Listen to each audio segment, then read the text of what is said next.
Hey, what's up, guys? This is Mr. Blue, and today's episode is going to be about tower raids.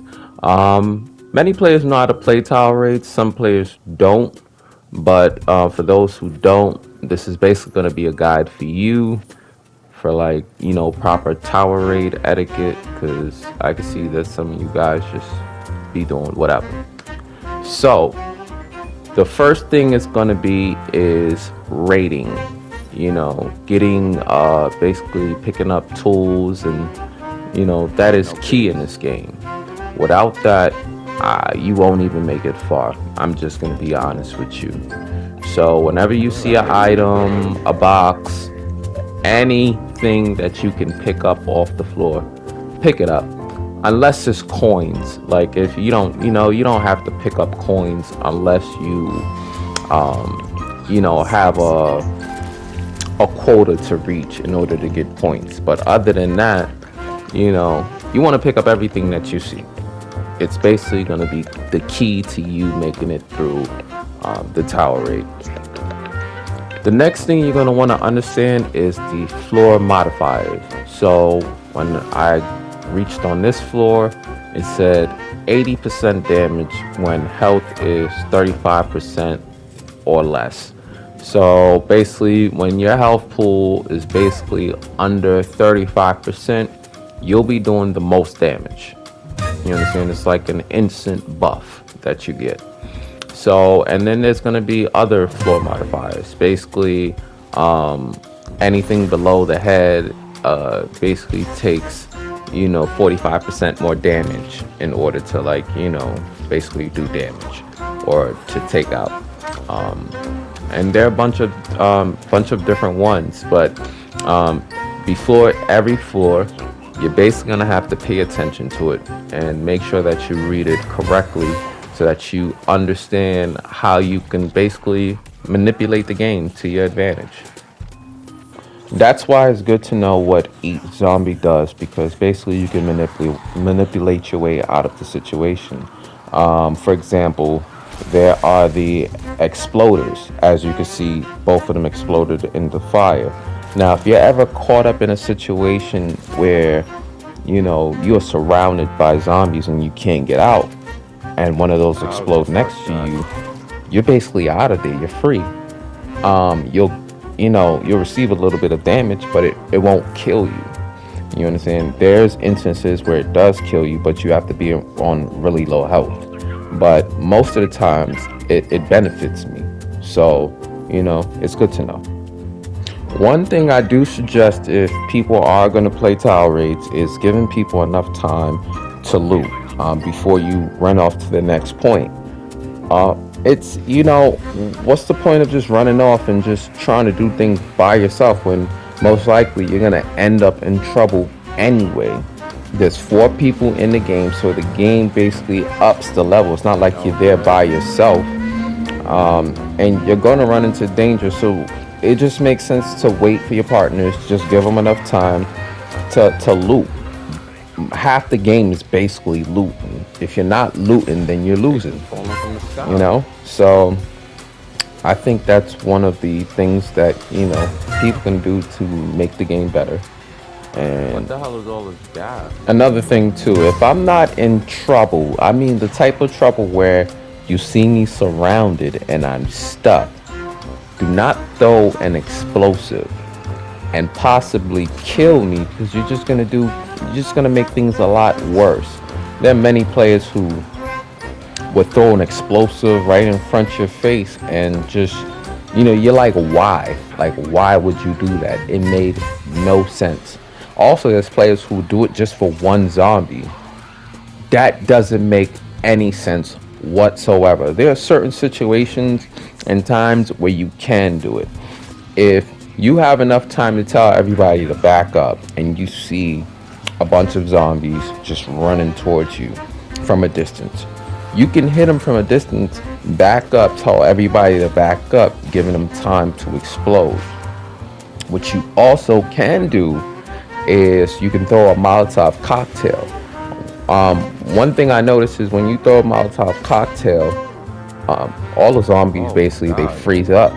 So you can either when they freeze up, you can shoot them down, or you can throw an explosive to blow them up.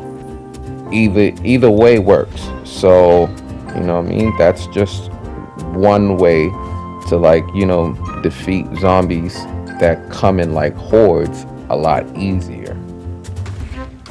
The next thing is to always loot the monsters. Those are always going to be your key cards. And basically your key cards are going to allow you to get into doors that are locked. And basically to unlock that door on the right that you see right there, to basically access a gun.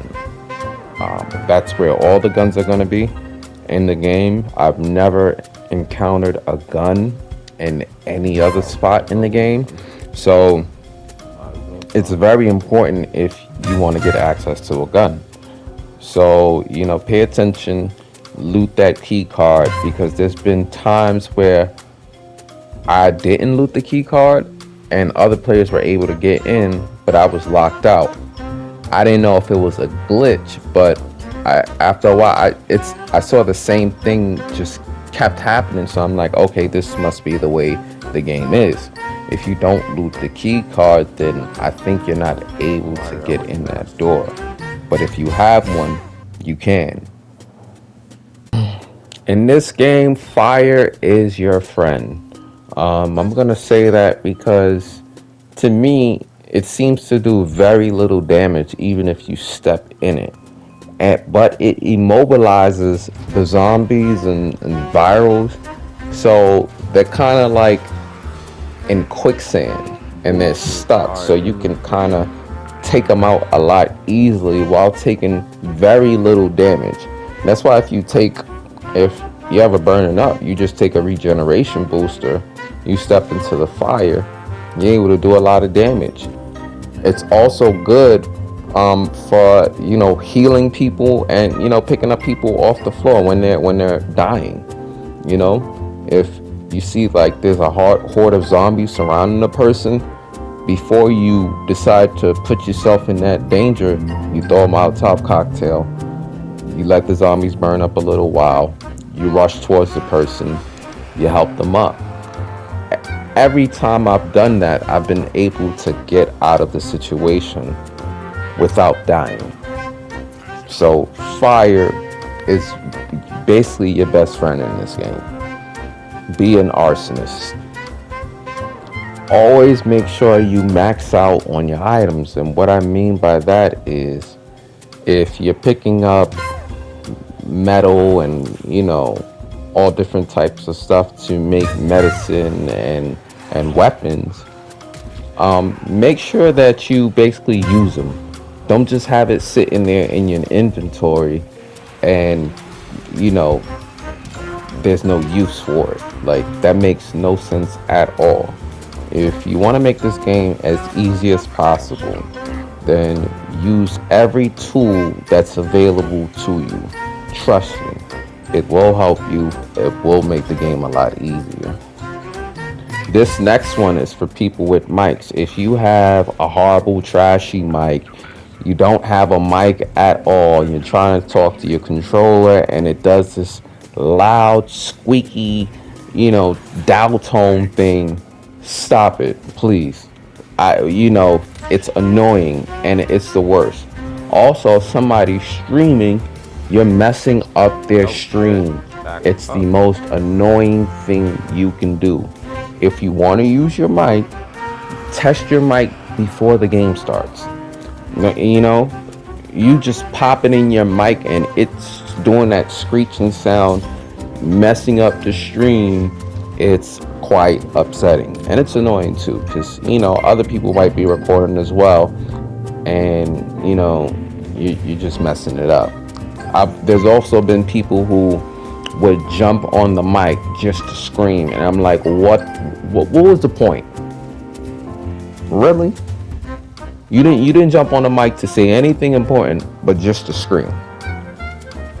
So if you're one of those people, chill out, please. If you guys made it this far, this is basically towards the end of the video, and I would like to thank you for watching. If you could like, share, and subscribe, that would be, you know, a great thing for me for the YouTube channel, because there are times where I feel like, it's you guys are supposed to get notifications, but most people aren't getting them. So that would be a huge help. I'm just gonna let the video play just a little bit, just to let you guys, just get some action. And I'll be back again with another episode. If you guys have any more things that I can add to, the tolerate guide, just leave it in the comments section. But once again, thanks again for watching.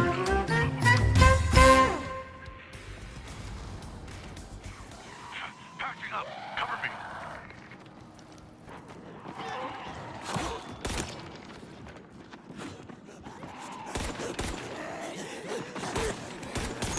I need some medicine.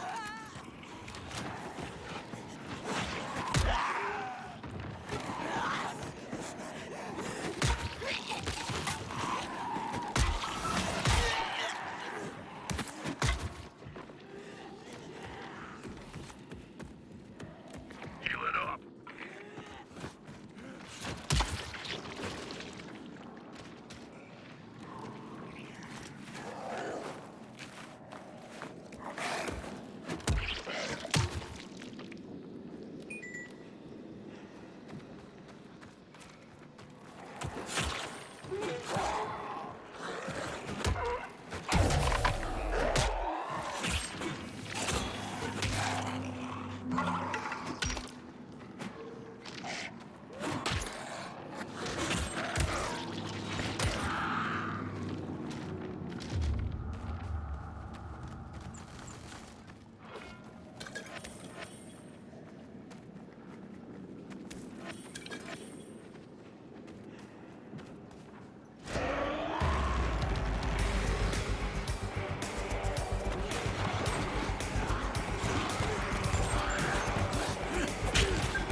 Chest spotted here. Patching myself up.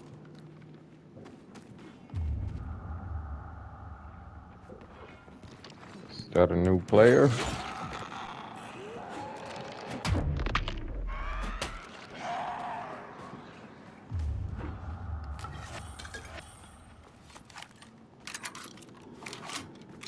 Patching myself up.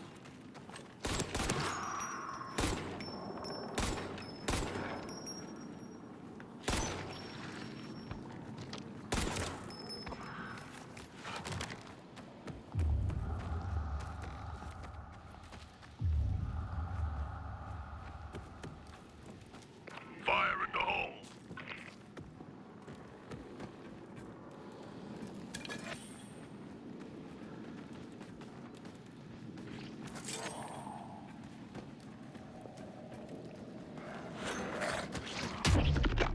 I'm throwing an explosion.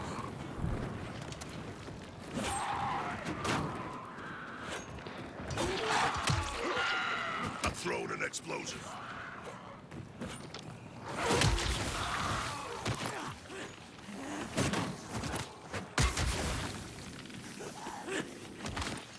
Patch it up. Cover me. Okay.